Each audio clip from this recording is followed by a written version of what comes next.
Welcome to Neet prep video of the chapter Sexual Reproduction in Flowering Plants.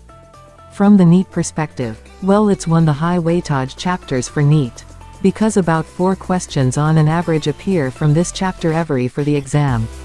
To start off, let's discuss an overview of the chapter. Now, as you know, this chapter is all about sexual reproduction in plants, right?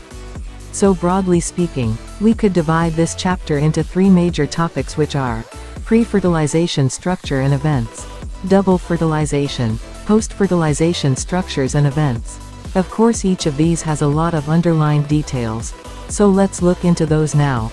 As the name indicates, pre-fertilization events would include all those events happening before the actual event of double fertilization, right?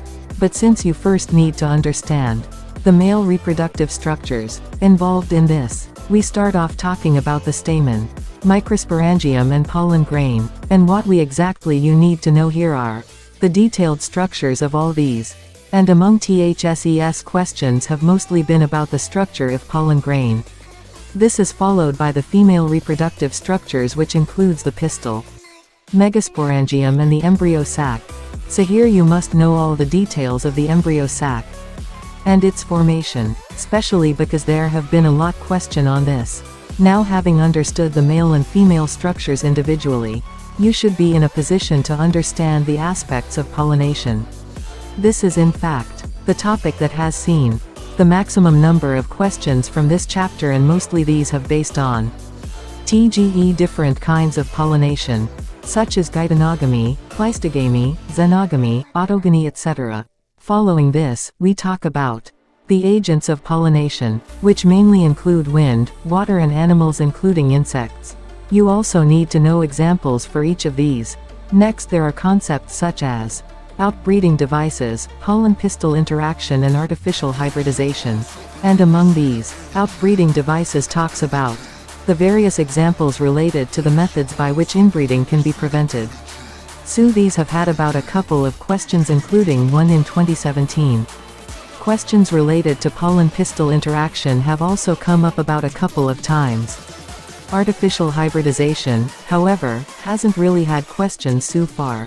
This is followed by double fertilization. Of course, you must know all the structures and how exactly the process happens.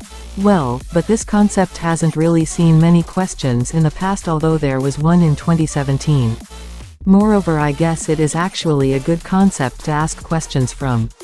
Next comes TGE structures and events related to post-fertilization. This starts with the formation of the endosperm and then the embryo structure and formation.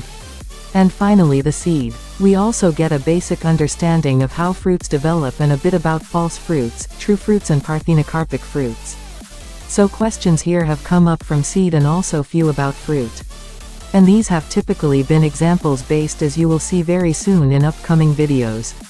Apomixis and polyembryonier are also concepts discussed towards the end of this chapter, of which 2 questions have come up so far. The 3 main topics in this lesson is pollen grain, embryo sac and pollination. This is the most important topics in chapter Sexual Reproduction in Flowering Plants. Here is a graph representing important topics for Neet. To download, visit our Telegram group NMC UPDATES.